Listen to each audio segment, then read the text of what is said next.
quais ações que vão aí sobreviver 20, 30, 40 anos olhando o cenário de hoje. Você pode citar 3 ações? A gente sempre tem aqui a nossa listinha, que você acredita ser boas ações para se aposentar? Engraçado isso, né? Porque mesmo se vocês fizerem essa pergunta pro Fábio, ou pro Jean, pro Felipe, vai aparecer 3 opções diferentes, né? Então é engraçado porque essa questão de qualidade, né, que você vê nos ativos é uma questão muito pessoal. Então, uma das que eu vou dizer aqui pode parecer meio polêmica, mas Banco do Brasil, por exemplo. No Brasil é difícil você cravar as coisas em pedra que esse tipo de previsão acaba envelhecendo mal, né? Mas o Banco do Brasil, por exemplo, é dificilmente uma empresa que a gente poderia deixar quebrar, por exemplo, né?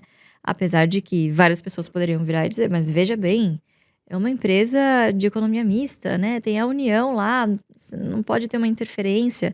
Claro, sempre vai ser uma questão que vai pairar, mas obviamente você consegue mitigar o seu risco adicionando uma margem de segurança no seu preço teto ali, um preço que você se sinta seguro. Então, acho que o Banco do Brasil seria uma delas, né? Eu acho que é um banco que vem surpreendendo, assim. Acho que a gente jamais imaginou, falando de mercado, que comentando o Banco do Brasil pau a pau ali com seus principais players privados, né? Sim. Jamais imaginamos um Banco do Brasil dando um ROI acima de 20%. E é a segunda empresa mais antiga do Brasil, né? Se eu não me engano. Perde apenas para os Correios. Eu acho que sim, certamente tem mais de 200 anos. É, mais de 200 anos. É uma história, virou enciclopédia, Carol Dias. É, isso aí. Não, mas é que eu li, também gosto. E um dos meninos vieram aqui e falaram bebê seguridade. Ah, então já roubaram a minha? Caramba. Eu ia falar justamente isso. Eu acho que bebê seguridade também, um componente perenidade muito forte, né? Primeiro porque você tem exposição no setor que é o coração do Brasil, o coração do nosso PIB, que é o agro. Então, não necessariamente para você investir no agro, você precisa investir diretamente na atividade do agro, que, claro, também tem seus altos e baixos. A gente está falando de commodities aqui. Mas tem outras coisas muito importantes que são base do agro, que sem isso, obviamente, esse segmento também não se desenvolve. Então, a BB Seguridade está intimamente ligada, por exemplo, com a oferta de seguro rural. São muito fortes nisso, né? Tem um market share bem elevado no seguro rural. Então, vejo muitas qualidades na BB Seguridade. De novo, né? Podem argumentar, pô, mas a BB Seguridade não é a mesma coisa que você investir no Banco do Brasil? Não, né? Você tem poucos incentivos para você ter essa mão pesada do Estado sobre uma empresa de seguros, por exemplo, que é um setor altamente regulado. Você tem pouquíssima margem de manobra para você fazer qualquer... Desculpa, gente, a gente tá ao vivo, vai sair um palavrãozinho ou outro aqui, qualquer cagada que você queira fazer ali. É depois muito difícil de você corrigir a rota, né? Então, é um setor altamente regulado, é um setor que funciona como um pêndulo, né? Que eu quero dizer, quando a taxa de juros está alta, essas empresas funcionam como grandes tesourarias. Então, você tem ali grandes ganhos com receitas financeiras. Por outro lado, quando o PIB está pujante, quando a atividade econômica está favorável, você tem ali um ganho de receita mais considerável com a parte de emissão de prêmios, né? Então, você fica... Não tem tempo ruim. Entendeu? Obviamente, tem que se controlar a sinistralidade, sempre estar de olho ali nas garantias, enfim, todas as regras ali de SUSEP. Mas é um setor, e acho que das empresas do setor é sem dúvida nenhuma a minha favorita, continua sendo a minha maior posição. Sou fã girl aí da BB Seguridade, não estou, faz um tempo que eu não compro, mas eu acho que é uma daquelas empresas que sempre que você revisita o case, você entende o porquê dela tá na carteira, entendi. Com um parágrafo você define muito facilmente o que a empresa faz. E eu acho que terceiro, vou ser repetitiva aqui, eu acho que Taesa, eu acho que é uma excelente empresa para quem tá não só para quem tá começando, mas para quem busca essa estratégia, é muito importante que você tenha não só a frequência da distribuição de dividendos, e o histórico para isso é muito importante, você precisa da previsibilidade.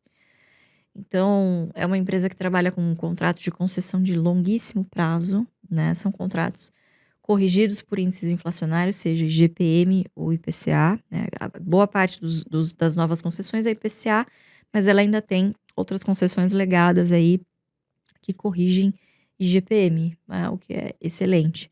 Então, você tem algumas vantagens competitivas, também é um setor altamente regulado, você tem uma segurança regulatória, que não digo que é garantida, mas a vez que tentaram mexer com essa segurança regulatória, você quase que acabou com o setor, vamos dizer assim, né? Então, eu diria que tem muitas barreiras de entrada, né? Então, acho que são fortalezas, são características que o investidor de longo prazo ele deve buscar, que dificilmente elas são mutáveis no curto prazo, entende? Então você tem aquele conforto maior de, pô, você vai acompanhando ali naquela meia horinha, 15 minutos que você tem diário ali para acompanhar os seus investimentos.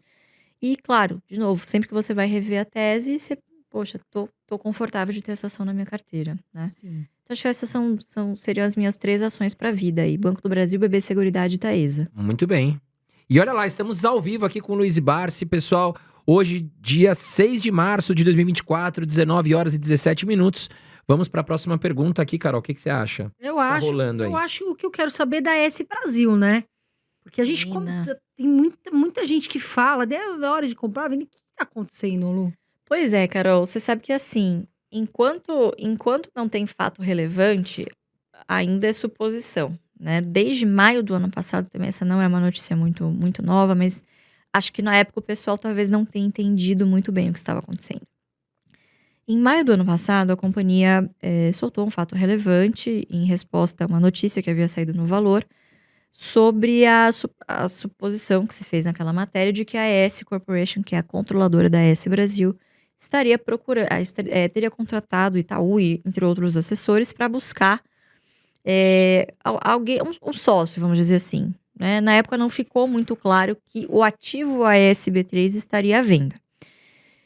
Agora, quando essa notícia foi oxigenada novamente no mercado, veio com uma outra roupagem, né? Saiu como tipo, olha, a AS Brasil está à venda. Opa, então a gente já tem uma interpretação diferente daquele mesmo fato do ano passado.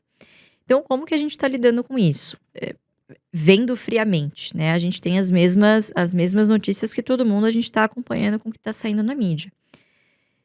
Por parte do controlador, eu acho que esse seria um movimento precipitado. Primeiro porque, olha o tanto de bilhões que eles despejaram nos últimos anos, né? Foram 2 follow-ons para fazer a companhia chegar na situação que está hoje. Que sim, está alavancada, está longe do nível que a gente considera ideal ou saudável. Mas o que eu gostei muito do último resultado é que eles já mostram que existe uma tendência, que a empresa talvez tenha chegado num pico de alavancagem e daqui em diante a prioridade número 0, não diria nem número 1, número 0, é fazer essa desalavancagem, né? Então, colocando o ativo à venda, se isso for uma verdade, isso coloca a S Brasil numa posição meio que de desvantagem, né? Então, eu particularmente estou aguardando para ver, porque assim, não é incomum você quando tem ativos, principalmente quando o ativo fica muito pequeno, quando você é um player global, não é incomum que você, conversar não paga, entendeu? Não necessariamente isso vá se concretizar em ofertas, enfim, mas a gente está aguardando, né? Não tem como você tomar nenhuma atitude de comprar, de vender, então a gente está aguardando sem antes não ter uma definição concreta se de fato há propostas, quem são os interessados, né? Saiu uma notícia recente também sobre os potenciais interessados. Alguns ali eu discordo, eu acho que não estão vendo isso no momento, por exemplo, a Engie. Assisti uma entrevista recente do CEO da Engie dizendo, olha, vendemos a 15% da TAG e a nossa prioridade, olha, desalavancamos e com esse caixa a nossa prioridade agora é transmissão. Não é olhar para a geração nesse momento, né? Assim, o PLD, que é o preço de liquidação hora, não está num patamar que traga TIRs, que traga taxas de retorno interessante para fazer esse tipo de investimento, enfim, então não estamos olhando. Então, assim, enquanto não sair um fato relevante, concreto, da empresa dizendo, olha, temos uma oferta, a gente não vai fazer nada, porque não tem nada de concreto. Você não sabe quais são os termos pode ser, inclusive, nenhuma venda. Pode ser uma fusão com troca de ações. Entende? Então, ainda é muito incerto para a gente proferir um diagnóstico, se é para comprar, se é para vender. A gente está mantendo a ação na carteira, né? É uma ação bem importante na carteira do Barsi. Eu até fiz uma comprinha, pra ser bem honesta. Caiu dos 10,20, eu falei, gente, não é possível. E fiz aquilo que eu digo, o aportezinho de manutenção. Aquele que não vai doer, mas é só para dar um belisquete lá pro jacaré não morrer de fome. Não morrer de jejum intermitente, né? Legal. Lu, e pensando em crescimento, olhando para o cenário de hoje, 2024, quais ações estão chamando a atenção sua, no caso, do pessoal do AGF? É que são opiniões muito divergentes, mas na opinião da Luiz Barsi. Legal. Sempre que a gente fala de crescimento, falando de AGF, é sempre o crescimento aliado a empresas que ainda distribuam pelo menos 6% ao ano em dividendos para seus acionistas, tá? Falando aqui de fatos públicos, né, de Klabin. Estou em período de silêncio na Klabin, mas já são dados públicos, então me sinto confortável em falar. Klabin continua sendo a ação de crescimento da carteira do Barsi aí nos últimos 40 anos, vamos dizer assim.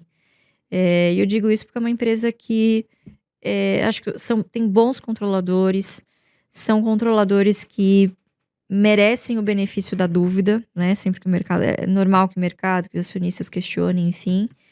Eu acho que a última prova disso foi agora essa aquisição do Projeto Caeté. Não sei se vocês estão acompanhando, mas é um ativo florestal incrível, irreplicável, nas proximidades, ou seja, tem ali um raio em volta das plantas da Klabin, lá no Paraná, que são, assim, fantásticos, sabe? Então, tem várias sinergias em custo-caixa, questões logísticas extremamente importantes, né?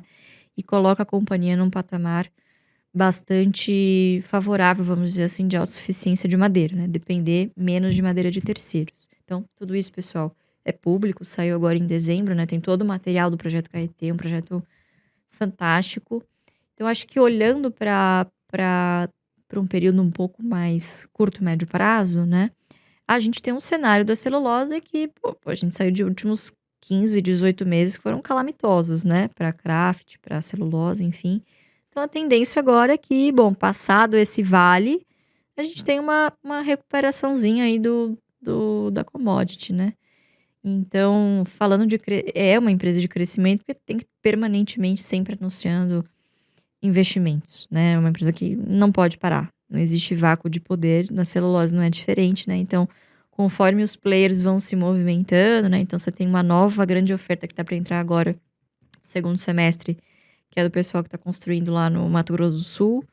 Então, a empresa tem que sempre movimentar ali as peças do jogo, obviamente, dado o cenário que vai se delineando, né? Que são investimentos que são pensados com anos e anos de antecedência, né? E a Klabin é embalagem, né? Todo lugar, tudo você tem embalagem. Pois Mais de 100 anos de história. É uma empresa que se preocupa com reciclagem, com sustentabilidade, Você né? vê, não necessariamente você precisa pegar empresas que sejam um perfil de crescimento, que sejam de projetos mirabolantes, coisas nunca antes vistas, hipertecnológicos, etc. Tem muita tecnologia embarcada no que a Klabin faz, né? Em questão de termos de eficiência, de fábrica, enfim. E é uma empresa que tem 120 anos de história, né? E continua se reinventando, continua super atualizada, enfim. Então, Klabin, acho que não Que é o gosto case de crescimento não que gosto você tá da de olho. palavra aposta, mas é sempre aquela ação de oportunidade, vamos dizer assim, que acho que tá num bom momento de crescimento aí. Legal. E a Taurus, hein, Lu? Sempre que você vem aqui, eu acabo perguntando. Taurus. Que é uma ação que o pessoal gosta. Continuamos na mesma, né? Eu acho que tinha aquela perspectiva desse embate Israel-Palestina repercutir em alguma coisa nos resultados, acabou não acontecendo. Eu acho que de ponto positivo, finalmente, né? Acho que já anunciaram também, finalmente tá andando lá a fábrica na Índia, né? Então acho que nos próximos trimestres aí a gente já começa a ver alguma coisa de ramp-up dessa fábrica, né? Claro que demanda um tempo, etc. Mas o fato de você já ter uma fábrica instalada lá, enfim, com produtos aprovados e as coisas andando, eu acho que já é super positivo, né? Então tem que aguardar, pessoal, assim. Um trigger muito importante para Taurus esse ano são as eleições americanas, né? Trump vencendo, se acontecer, né? O que é o que a gente acredita, pelo menos. Não sou cientista política, mas a gente... As notícias, as pesquisas mostram isso, né? Pesquisas delineiam, né? Tudo mostra que, enfim, é isso que deve acontecer. Então, é o mercado americano que dita a demanda. Legal. Então, Trump vencendo, eu acho que reacende aquela chama no americano, né? De, enfim. E é o mercado americano, é um mercado muito comprador de Taurus, né? É um mercado muito então comprador pode de trazer Taurus, grandes exatamente. lucros. Então, Agora, acho que esse é o grande curiosidade- trigger. Uma curiosidade que eu tenho, mas não é curiosidade minha, é curiosidade até do pessoal que tá aqui no chat. Luiz Barsi vem dos fundos imobiliários em alta recentemente. Não deu uma curiosidade de fazer alguma comprinha em fundos imobiliários? Lu não entrou nesse mercado ainda mesmo. Mas quem disse que eu tô vendo? Eu nem olho por aquilo que eu não tenho na minha carteira. Não tô nem sabendo. Fiquei sabendo agora em primeira mão que os fundos imobiliários estão subindo. Eu honestamente não acompanho, assim. Claro, a gente vê notícias. Tô brincando, né? A gente vê, mas... Você, quando escolhe uma estratégia, quando você delineia um caminho pra você... Acho que uma das coisas mais importantes é você se manter fiel àquilo. Entende?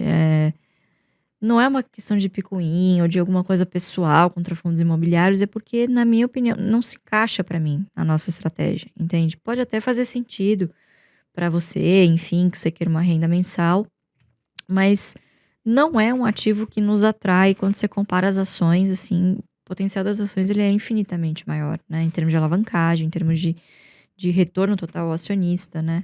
Então é uma classe de ativos que a gente não acompanha, então eu não me sinto tentada em nenhum momento, né? O que os olhos não veem, o coração não sei. O pessoal tá tentando te aliciar, porque se você falar que vai começar a investir em fundos imobiliários, é capaz de subir mais. Então, Tá vendo? Então não é bom que eu invista em fundos imobiliários, tá vendo? Melhor Já deixa tem eu... a Lu e o Barsi e todo mundo da Jeff já tem muito dinheiro em ações. Então eles estão mais tranquilos pro jacaré e nos fundos imobiliários.